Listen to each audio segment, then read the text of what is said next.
Everyone, I hope you're doing well today.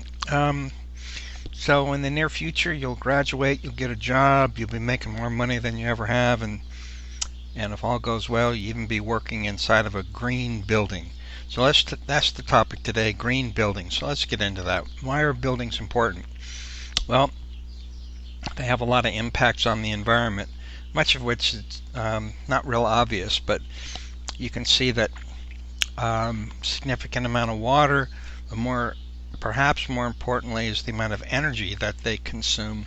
About 40% in the United States, and about the same globally, 40%.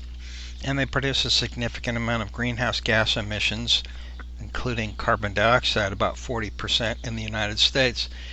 And they consume most of the electricity in the U.S.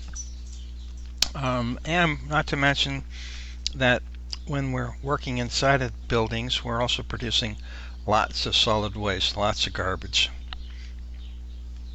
So there's a big impact on the environment from them. The amount of electricity that buildings use is actually expected to go up. And what's interesting about that is about half of that is residential buildings, the other half is commercial buildings. And this is where globalization fits in here, right? Is with the commercial buildings.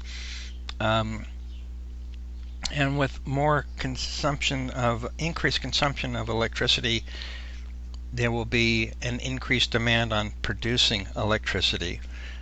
So more energy consumption means more production to make electricity. That means burning more materials. These days we're using a lot of natural gas. It's been replacing coal significantly. And that's because the fracking has greatly reduced the cost of natural gas. And so nonetheless we're burning a carbon fuel, and that means we have carbon emissions plus air pollutants, sulfur dioxides, nitrogen oxides, and particulate matter. And whereas the sulfur dioxide and particulate matters, they don't contribute to global climate change. The other materials do. So it means any methane that gets into the atmosphere, methane being from natural gas, and of course burning it, which then puts carbon into the atmosphere. The other problem in buildings is our exposure to indoor air pollutants. So you have things like carpets and paint that off-gas, building materials that have formaldehyde that off-gas, and then that material building up inside of in stagnant air inside of buildings when there's not enough air exchange. There's more water consumption because of the heating, ventilation, and air conditioning systems. It's known as HVAC. And then as buildings cover the area covering land, it affects stormwater runoff because there's a reduced permeability of soils. So water has to go somewhere. Typically, it would go into the ground, but now that it can't, you have an increased risk of flooding and reduced groundwater recharge. That's particularly important in areas like where we live in Santa Clara County, because half of our drinking water comes from groundwater. And as I said earlier about more garbage being produced as we become more urban and live in buildings more, the EPA came out with data. It's been consistent for a number of years now, where we are producing over 4.5 pounds of trash per person per day, and of that, about 1.5 pounds is being recycled. That means 3 pounds per day end up going into the landfills. Not a good thing. Transference of natural resources into waste. So we have a rising gross domestic product, or GDP, and you can see that happening with more developed countries and the lesser developed countries, that you see the steady increase of all of them. Of course, there were a few dips here and there, but the overall inclination here has been to go up. and that means um, more energy being consumed to support these people and more buildings. So an increasing GDP means more factories. There'll be technological improvements. There's been efficiencies in industrial design and operations in factories, how factories operate. And the constant driver, because of capitalism, is to reduce cost, because reducing costs increase profits. And this drive to reduce environmental impacts come from two sources, of course. One is from regulation, and the other is the desire to avoid regulation, and also to avoid negative consumer opinions and reviews. This has been more significant more recently, of course, because of the technology that you have in your hand, your phone. People can enter information about behaviors of industry, and that can drastically influence a company in a very short period of time. So, net impact of all this is that efficiency in factories and will replace, or more efficient factories are going to replace old factories, and there'll be new construction. And with new construction and new construction of office buildings, that provides an opportunity for us to reduce negative impacts. Now, back about energy. We use a lot of it. So globally, it's about 580 quads, and then in the U.S., it's about 100 quads. And sorry about that. And a quad, in case you don't know, is 1 quadrillion British thermal units, or BTUs. So a quad is 1 with 15 zeros after it, a big number. And you may be wondering, like, what's a BTU? How much energy is that? If you light a match, it's about that much energy. That's about what what 1 BTU is. So there's 4 end uses of energy, so we can look at it this way when we're talking about buildings and then trying to go green. There's residential, commercial buildings, offices, malls, stores, schools, hospitals, hotels, warehouses, etc., industrial facilities, and then lastly is transportation, which we've already discussed in a previous lecture. So in buildings, in 2019, U.S. and residential and commercial end-use consumption was about 21 quads. So that's about 28% of the total U.S. end-use energy consumption.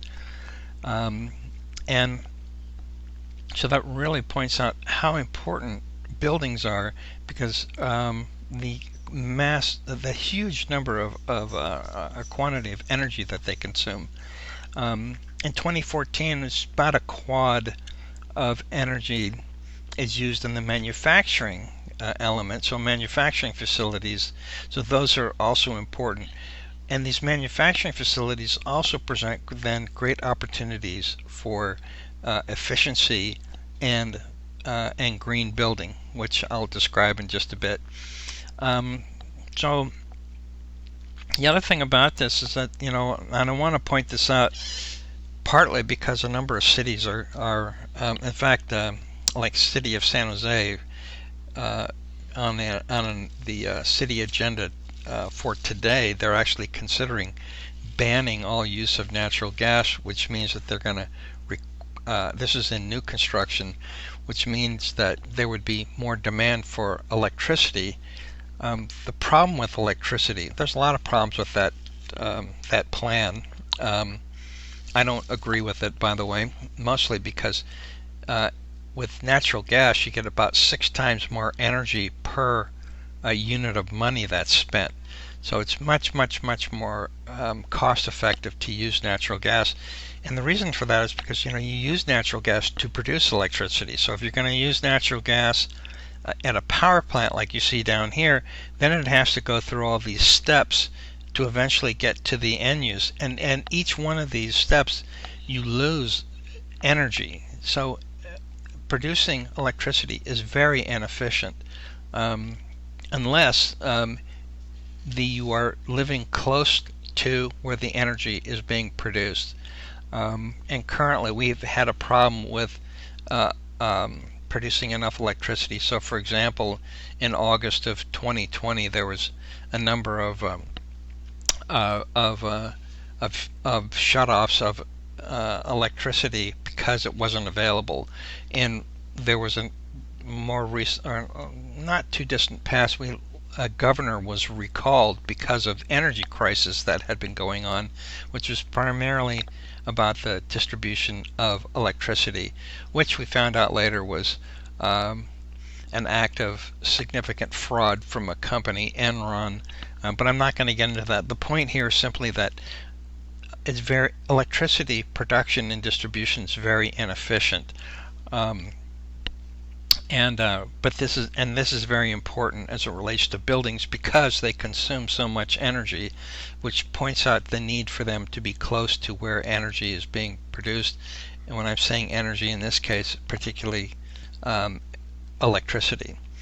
So what if we made some choices then to reduce the negative impacts? What if we think about design and where these buildings are located and how close they are to distribution, transportation systems? What about sustainability and water efficiency, and considering the energy use, and if we were to consider things like greenhouse gas emissions and trying to close the loop with recycling, creating opportunities in businesses to collect those materials so they could get recycled, improving the air quality inside, and making people aware of why we do this. So we're going to talk about green building then. So when you're thinking about green building, it means a number of things, but really it starts with where the building will be sited. Oftentimes you don't have much of a choice because land is bought where it's available and the price is good, or it's the three most important things of real estate are location, location, and location. So site selection is important. Then there are things that are considered with green building: landscaping, the amount of water that's used, water conservation, and we'll consider things like LEED, which I'll discuss later. Energy, so green building uses solar energy, and then the use of green materials. So a green building is going to consider these things: landscaping, water, LEED, energy, and materials.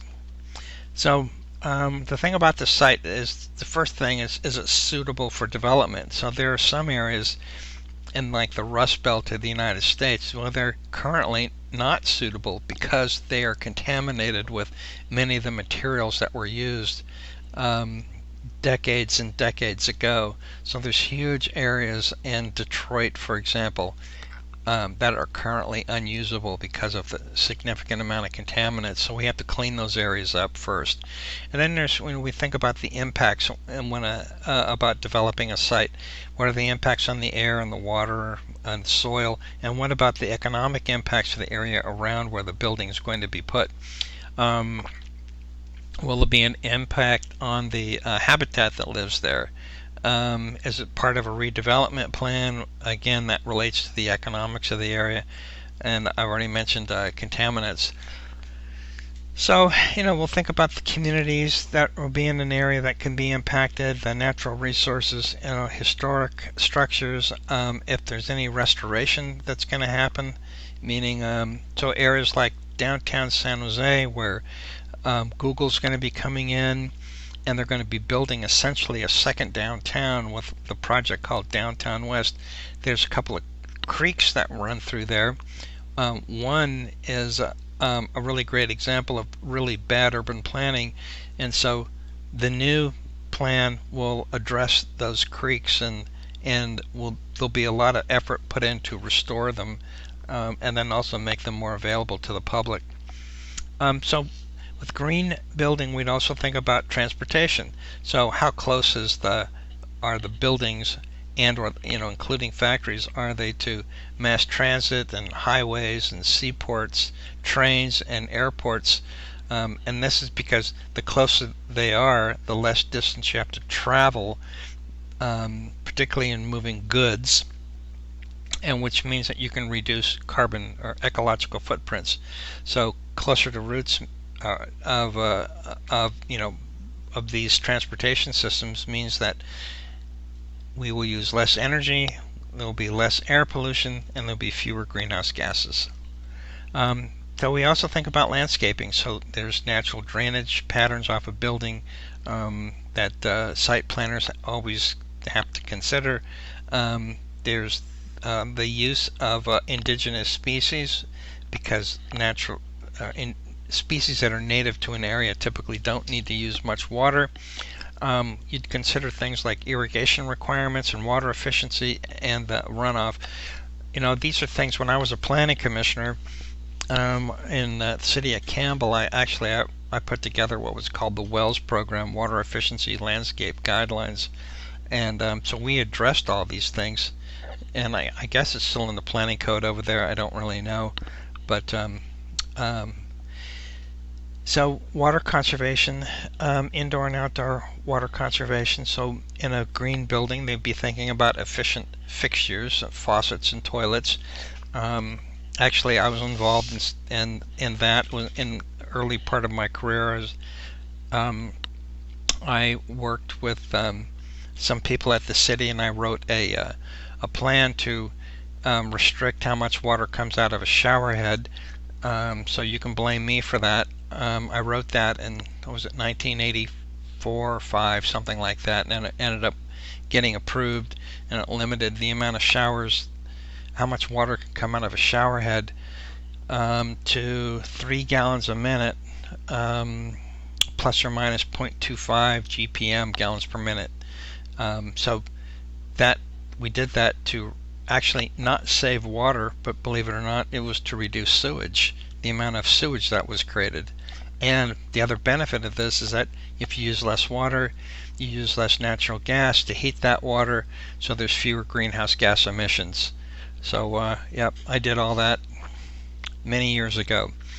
So other things that would be considered with water is water efficient landscaping, like we just talked about. You might use drip irrigation, collecting rainwater, and which I'll show you an example of that at the very end of this presentation, about a skyscraper that actually does that, and gray water systems. I'm not a fan of gray water systems. Some people are, and basically what they do is take some of the water that would go into the city's sanitary sewer, and instead they use it for landscaping. So that'd be water that comes from your sink, dishwasher, things other than the toilet. I'm not a fan because of the potential of health risk. Okay, so let's talk about LEED. LEED is the Leadership in Energy and Environmental Design, LEED, and they are internationally recognized for creating the standard for measuring building sustainability. And it's been this huge movement that many cities are involved with, and it's changing. It's actually affecting building codes. So it's developed and administered by the United States Green Building Council. This is a group of independents. It's not government.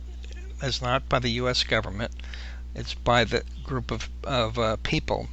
So certification can result in energy and cost savings. So if they certify you, you know that that building has in fact using much less energy and much less water. And then when you consume fewer of these resources, then there's money savings. And in some cases it can allow for state and tax incentives, so you get some benefits there. And it's available for any commercial structure at any point in a building's life cycle. So it could be for new construction, or it can be for renovations. So LEED promotes sustainable design and construction practices. It does these two things. And why? Because it increases the profitability of the building. If a building owner has a building that uses less energy, he's spending less money on energy, which means he increases his profits.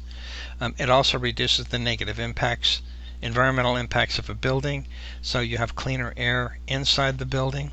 There's which makes it a better workplace, and so that improves occupant health and well-being. People oftentimes are happier working inside of green buildings, often because it's got more natural daylight. There's actually been studies on that kind of thing.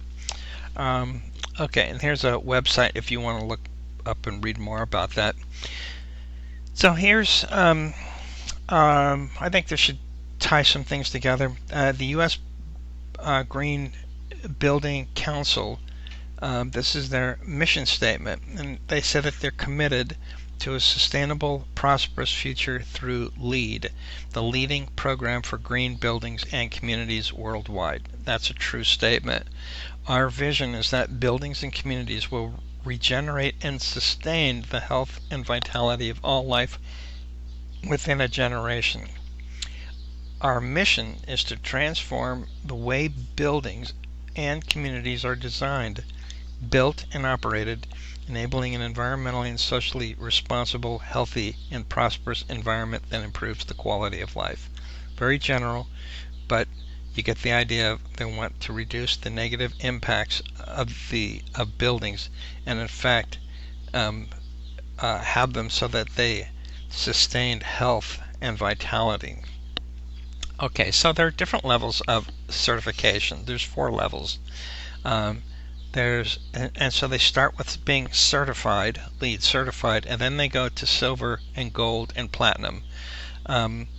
Each of these corresponds to credits, and you get credits based on these 5 design categories: sustainable sites, water efficiency, energy and atmosphere, materials and resources, and indoor environmental quality. And so there's a 110-point rating system. Kind of sounds like an exam, doesn't it? 110 points. So it's flexible. So if you get fewer points, you can still be certified, but at a lower level. So you can see the numbers here. Certified is 40 to 49 points, and so the next 10 is silver from 50 to 59, gold from 60 to 79, and platinum is 80 plus. That means 80 out of the 110. And my class, it only gets you a B. With them, it looks like it gets you an A plus. Okay, so let's talk about some of these design features. There's that are needed, but I'm going to just focus on just a few of them about retrofitting, passive solar design, and active systems. So with retrofitting, typically what will happen is to improve the lighting efficiency.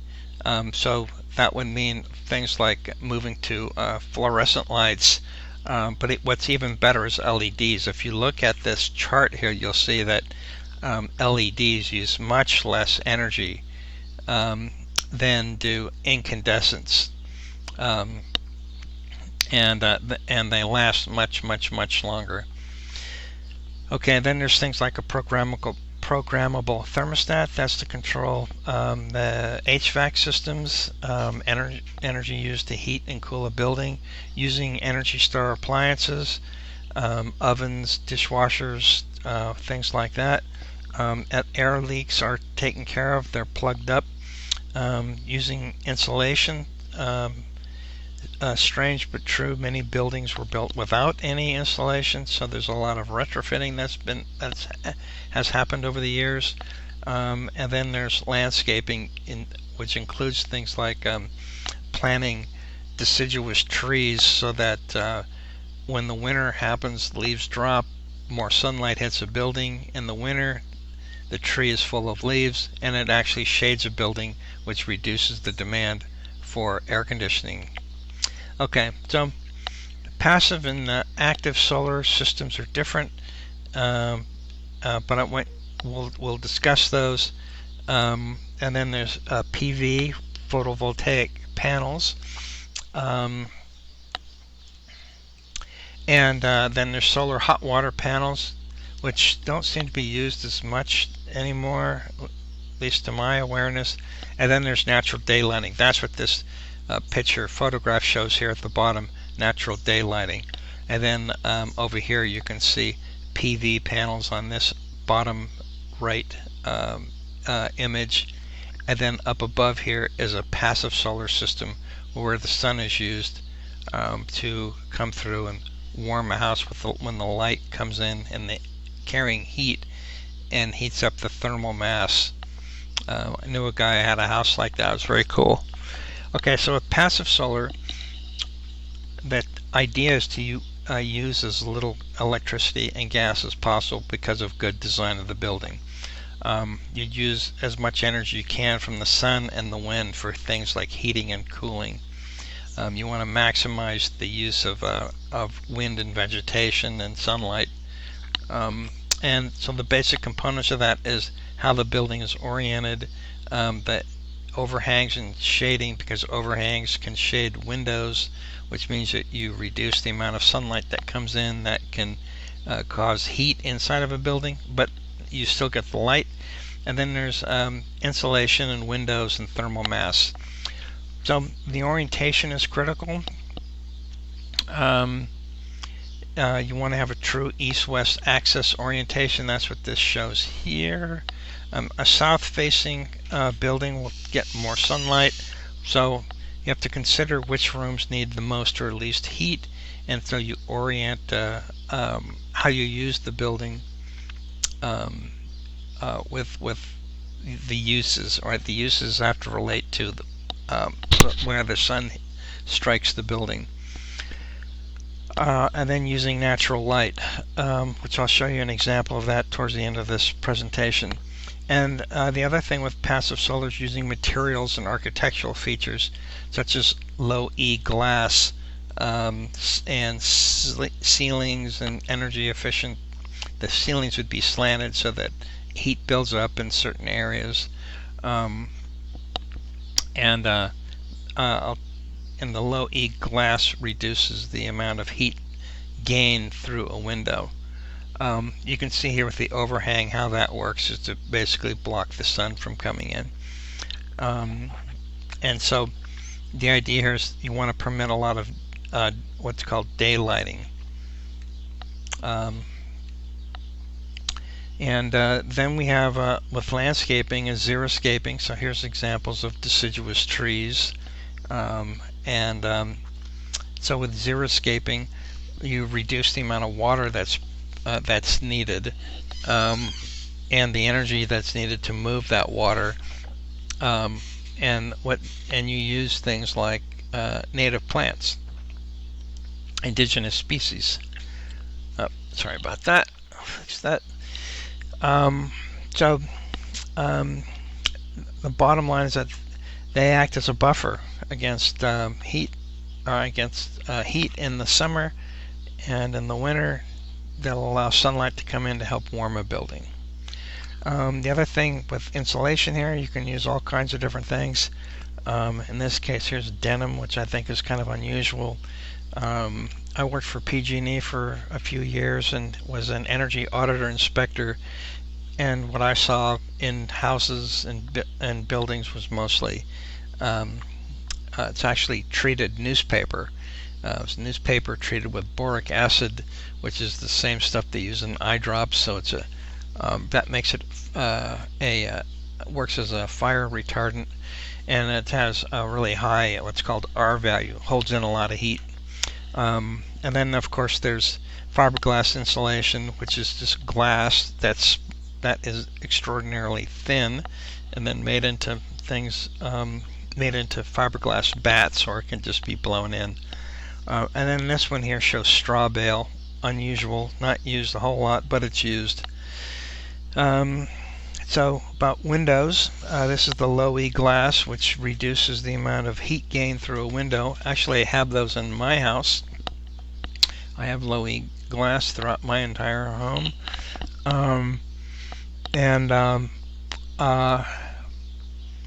We'll move on from there to thermal mass. Basically what this is how when you use areas of the building to actually take the sun and allow it to warm up a this this is called a Trom wall down here at the bottom. So the sun comes in, hits this holds heat, and then it radiates into the building. Or in the summer you can do the same thing but have the heat directed so it radiates back out into the environment and not into the house. Okay. And then there's with photovoltaics, with solar, there's active systems and passive systems. So we talked about the passive. So with active, really the only difference is that they use a pump. They use some kind of electrical thing to move air or water around, and so that's what this is showing you. They can also use things like VFDs, which I'll explain, which can greatly improve the efficiency or energy efficiency. So these VFDs, it's just allows pumps and motors to run at different speeds to minimize energy usage. So the key is to right size the equipment. Don't have equipment that uses more energy than what's needed. Nothing that's too big. And then these things basically operate only when they're really needed and not running all the time, and then that's what uses less electricity and therefore is more efficient. Photovoltaics, or these here, some people call them solar panels. That's really not correct because they are in fact PV, photovoltaics. The key problem with these things is that they're not recyclable, but there is more research being done on this, and a lot more has to be done to make this work in terms of making them recyclable. And then there's solar thermal, which basically is just the sun that's used to heat a panel that has pipes in it that carries water. So this heats water, as opposed to a water heater that would use natural gas. And they have some that are electric too, which is very expensive and inefficient. Natural gas is much more efficient. So you can use these panels here, or in this case you see these just roll of a tube. Had a neighbor that had these, and that's what they used to heat their pool. You can also use solar thermal in tubes that go underneath a house in the floor, and then is used as what's called radiant floor heating. So it can actually move heat from the sun that hits the panels that hold the water, that then run under the flooring, which then radiate heat into the building.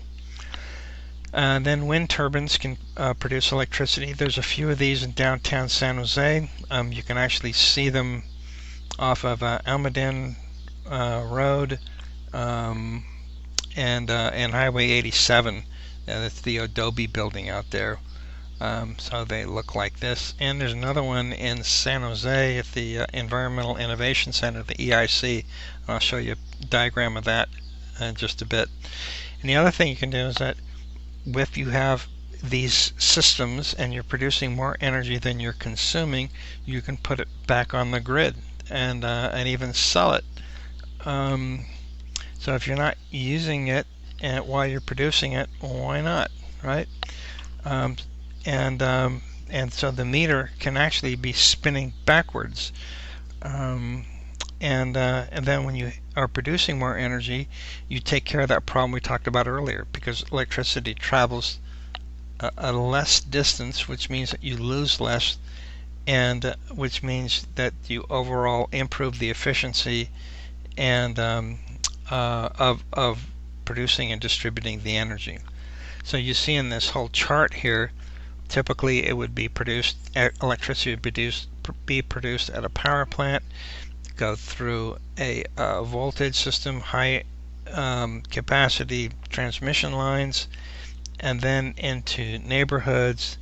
But in this case, if you have panels here, you don't need the power plant, you don't need the large transmission lines, it's just in the neighborhood. So that greatly improves the efficiency. Okay, so let's talk about construction materials. In the United States, most homes are made out of wood framing and there's very few sustainable wood sources, but there is the forest certified or the FSC, which we've talked about before, because these certified products have much less negative impacts on the environment. And then you can use things like different types of floor coverings and paints that reduce air contaminants. So these are known as green building materials. There's nothing that's really perfect as a green material, but the more recycled content it is, the better, and the more natural it is, the better. The less air emissions, the better. And industry can even go as far as producing or conducting a life cycle assessment on the products that they're considering in a building. So let's just compare a few products. So like a greener carpet would have natural fibers, low volatile organic compounds or VOCs, compared to a conventional carpet made of synthetic fibers. Often these are made of recycled PET bottles. And then you look at paints.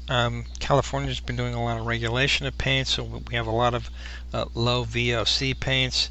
And we'll move on to salvaged materials. They can have much less negative impacts because it's salvaged, not even reproduced. However, that's really not going to be significant enough in larger buildings.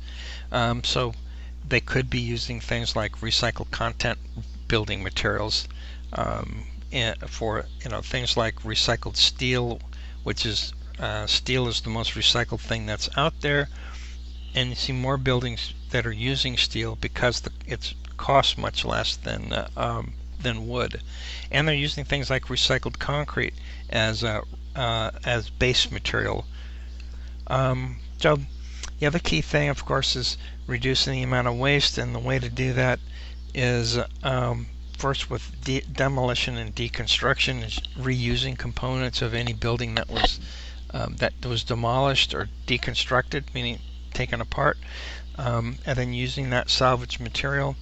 Maximizing the use of local materials, so that helps markets. So if you have local recycling companies that are taking materials and making building products, buying that material to build the building.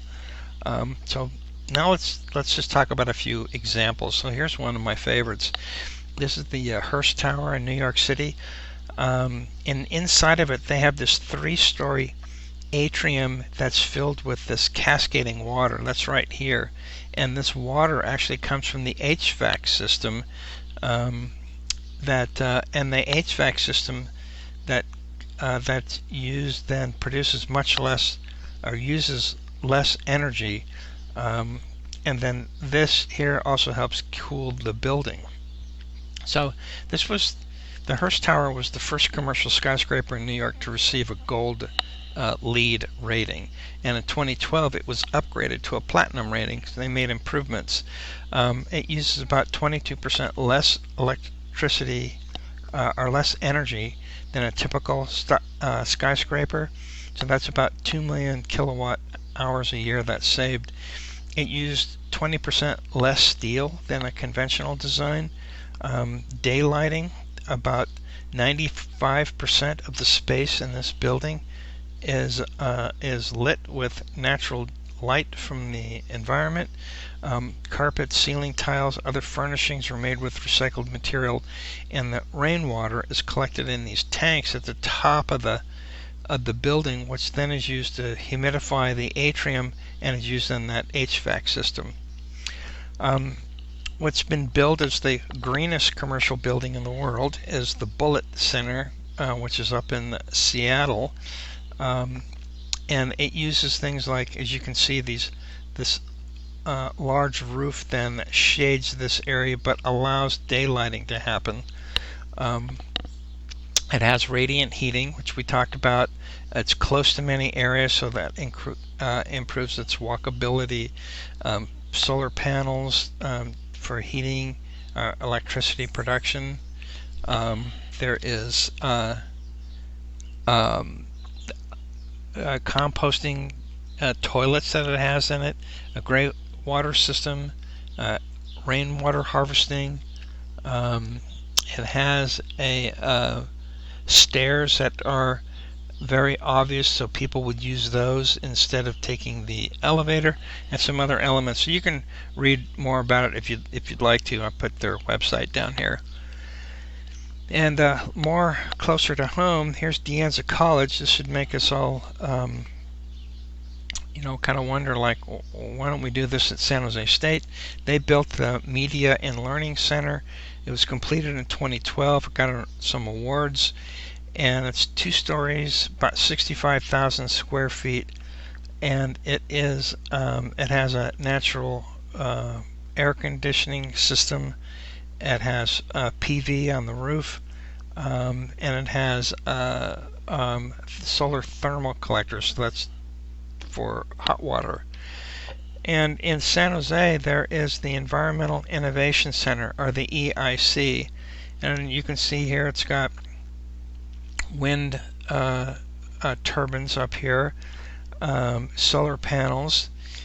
Over here is the front of the building, and this concrete here is all permeable, so when it rains the water can go through this and then into the ground to help recharge groundwater.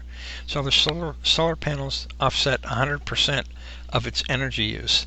It has electric vehicle charging stations. It has solar tracking skylights, wind turbines, which I just pointed out here, the composting toilets, which are here, which I've been to those, and boy, I'm not so sure I would ever want one of those. But at any rate, they're there if you want to go check it out. The pervious pavement I talked about, and there is LED lights, lighting that it throughout it. They have this modular wetland area, so that's this this picture down here on the right, and they used recycled concrete. And inside of this building, there's the Restore, the Habitat for Humanity. If you need to buy any like building products, and they have furniture, and they have a lot of household things, I encourage you to go there. Prices are unbeatable, and you support Habitat for Humanity. And in the back of it is the County Household Hazardous Waste Program.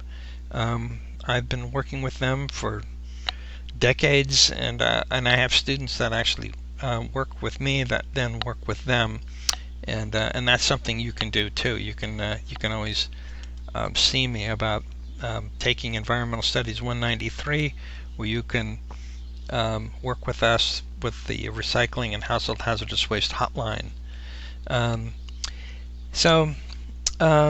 Green buildings then is a vast and expanding subject. There's new regulations that are coming out and new practices that are shaping the concept, and so there's lots of room for policy making. If you're interested in things like urban planning or in politics, there's a lot going on there. So it's part of this larger concept of this greening that we're seeing, the greening of industry, the movement towards sustainable cities, the consideration of sustainable economic growth, and promoting sustainable economies. And if you want to learn more, I've got a couple of websites here. One is this news source that comes out on a regular basis, the Green Building News, which I get and read that, learn more about this. Okay, that's it for this topic. Have a great day, and I'll catch you with the next one.